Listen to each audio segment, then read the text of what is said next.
Hello friends, so to start with the next lecture that is on conjugated antibodies are labeled with either your enzymes or they are labeled with your fluorescent tags. So जब भी हम colorimetry के बारे में जाते हैं तो mostly your antibodies are labeled with your enzymes. ठीक है, तो enzymes जो है mostly in ELISA there are two type of enzymes are used. One is HRP, horseradish peroxidase and ALP. तो मोस्टली आपकी ये दो तरह की एंजाइम्स ही हमने एंटीबॉडीज ऐसी हमने देखी है. तो बट मैक्सिमम एलाइजा में HRP बेस्ड एंटीबॉडीज और कॉन्जुगेटेड एंटीबॉडीज ही हमें देखने को मिलती हैं इन मैक्सिमम एलाइजास.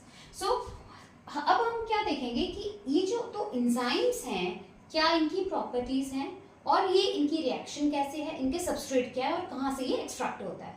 सो हमें इसका बेसिक हमें थोड़ा सा पता होना चाहिए. So first will go with the HRP. HRP is horseradish peroxidase.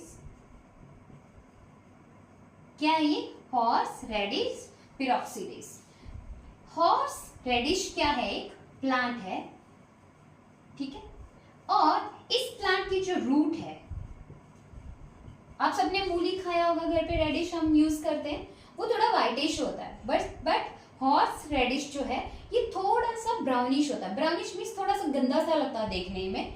तो बट इट इज एडिबल और ये खाया जाता है. तो बिकॉज इट इज रूट, तो उसी रूट से ये एंजाइम जो है वो एक्सट्रैक्ट होता है. ये पेरोक्सीडेज है. ऑक्सीडेज तो हमें पता है कि ऑक्सीडेशन रिएक्शन होना ही होना है. सो पेरोक्सीडेज ये, और because this is your enzyme, तो ये क्या है? प्रोटीन है. और अगर ये प्रोटीन है तो उसका साइज भी होगा, तो साइज इज 40 किलो डाल्टन. ठीक है. अब ये जो मोस्टली HRP लेबल एंटीबॉडीज ही हमें एलाइजा में देखने को मिलती हैं, तो वो क्यों होती हैं, उसके रीजन हमें पता होना चाहिए कि क्यों HRP लेबल एंटीबॉडीज ही मैक्सिमम हमें देखने को मिलती हैं. तो इसके थ्री मोस्ट जो कॉमन रीजन है वो ये है कि इसका जो साइज है वो बहुत ही ज्यादा स्मॉल है. तो जितना स्मॉल, जब भी हम किसी चीज को टैग करते हैं तो साइज क्या होना चाहिए? उसका स्मॉल होना चाहिए. जितना साइज उसका स्मॉल रहेगा वो उतना ही हमारे लिए आइडियल रहेगा और उतना ही जो प्रोडक्ट है वो स्टेबल रहेगा या जो कॉन्जुगेट है वो स्टेबल रहेगा. दूसरा, ये बहुत ज्यादा स्टेबल है बिकॉज आपका antibody is also your protein. तो प्रोटीन, अब दो प्रोटीन्स को हम इंटरलिंक कर रहे हैं, एक एंजाइम को और एक आपकी एंटीबॉडी को. तो अगर दो प्रोटीन, क्योंकि antibody is bigger in size, तो आपका जो मॉलिक्यूल है, जो स्मॉल साइज मॉलिक्यूल है, इट शुड बी स्टेबल. अगर वो स्टेबल नहीं होगा तो आपका कॉन्जुगेट जो है वो सही नहीं होगा and then you will get well to well variation. तो वेल टू वेल वेरिएशन मिलेगी आपको. एक रो में सही रिजल्ट्स आएंगे, एक में नहीं आएंगे, या डुप्लीकेट में जो रिजल्ट्स हैं they are not like close to each other.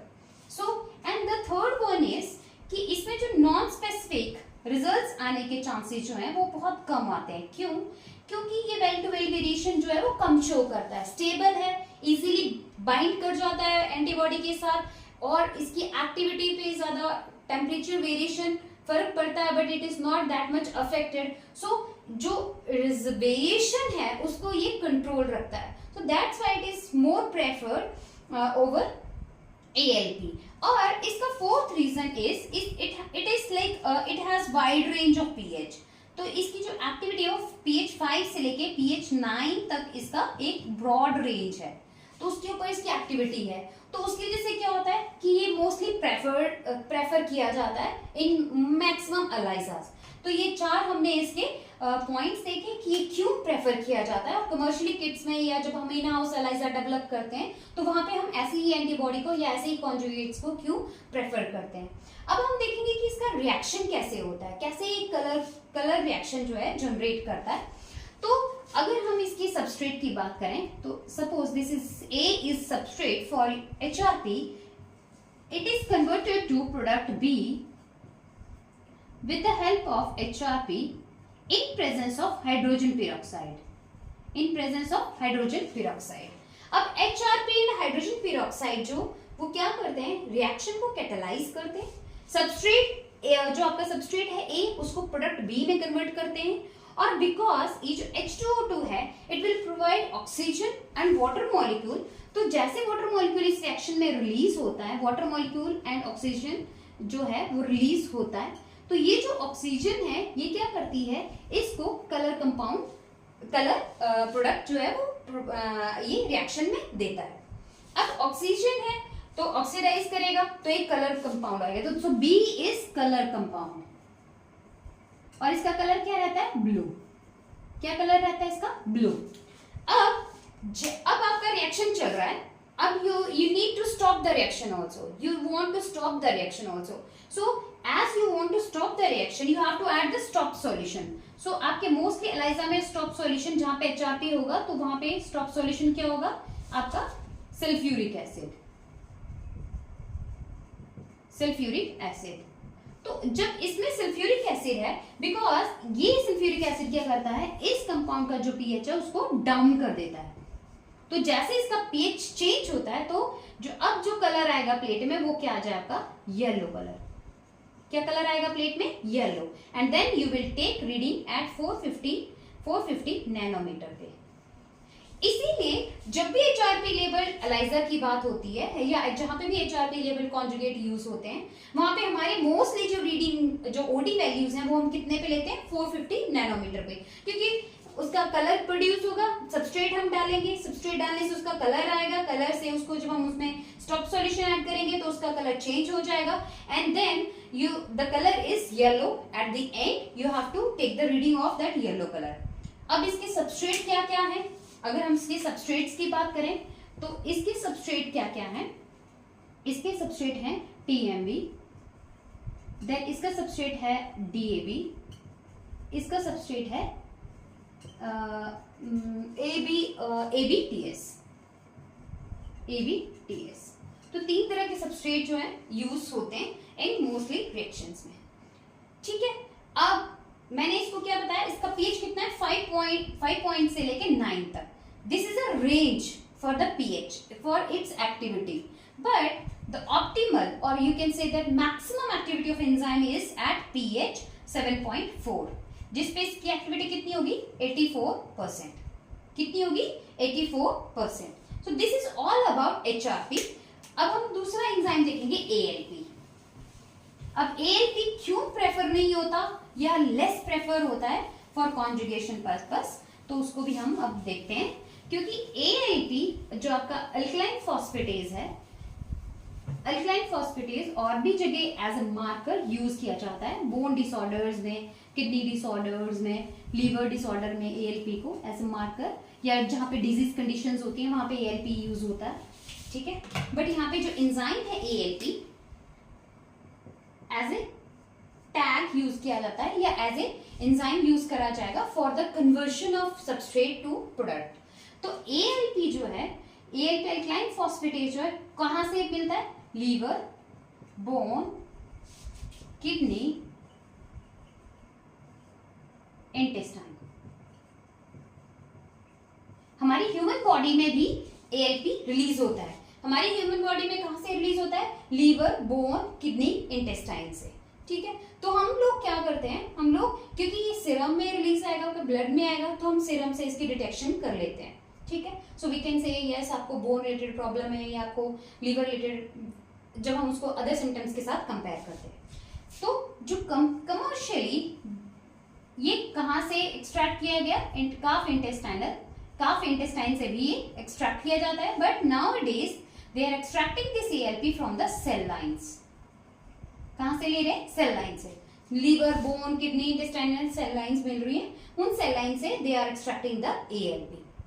ALP alkaline phosphatase, the pH for its activity is 10.3। कितने पे इसका आ जाएगा, हाईली अल्कलाइन इन नेचर, इसीलिए इसका नाम क्या है, अल्कलाइन फॉस्फेटेज। तो ये इसका पीएच कितना चाहिए, बहुत हाई पीएच पे ये काम करेगा, इसीलिए ये बहुत कम प्रेफर किया जाता है। ये वही प्रेफर करेंगे जहां पे पीएच जो है वो रिएक्शन का बहुत ज्यादा रहेगा। ठीक है, तो अब इसका रिएक्शन हम देखेंगे कि इसका रिएक्शन क्या है। तो सब पहले हम देख लेते हैं सबस्ट्रेट क्या है इसका। तो ALP का सबस्ट्रेट क्या है, PNPP। The substrate of ALP is PNPP, para-nitrophenyl phosphate, and it is converted to para-nitrophenol. Para nitrophenol. So क्या है ये? Para nitrophenyl phosphate and it is converted to para nitrophenol. ठीक है. And this para nitrophenol is yellow in color. Yellow in color. इसका colour क्या है? Yellow है. But ये जो रिएक्शन है इसको कैटालाइज करने के लिए पीएच कितना चाहिए? 10.3. तो ALP इसको तभी कैटालाइज करेगा जब इसका पीएच जो है वो कितना होना होगा, जो बफर है उसका पीएच कितना होना चाहिए? 10.3. अब ये येलो कलर जो है इसकी हम OD 405 नैनोमीटर पर ले लेते हैं. ठीक है. तो this is all about your ALP. ठीक है. तो इसीलिए हमें पता होना चाहिए why commercially available ELISA kits they are preferring HRP compared to ALP, and how we can decide our conjugate when we are developing ELISA kits in our laboratories. So these two most commonly used your enzymes or are available for conjugation purpose. If you are looking for antibodies, then you have to go with the buffer condition, you have to see the pH condition, you have to see the protein you are targeting, or whatever you are thinking, then you have to think or you have to consider these concepts also. So thank you. So in next lecture we will discuss the type of ELISAs, different type of ELISAs. Here we have discussed the conjugate, their enzymes, their substrate. Now it's very easy for us to understand the protocol of ELISA also. So we know the substrate, we know the product, we know the colors, we know the pH, we know the ODs and the enzyme, conjugate, each and everything we know. Then it's easy for us to understand the type of ELISAs and what are the differences, advantages and disadvantages of those different type of ELISAs. So thank you, and if you have any query you can write to me.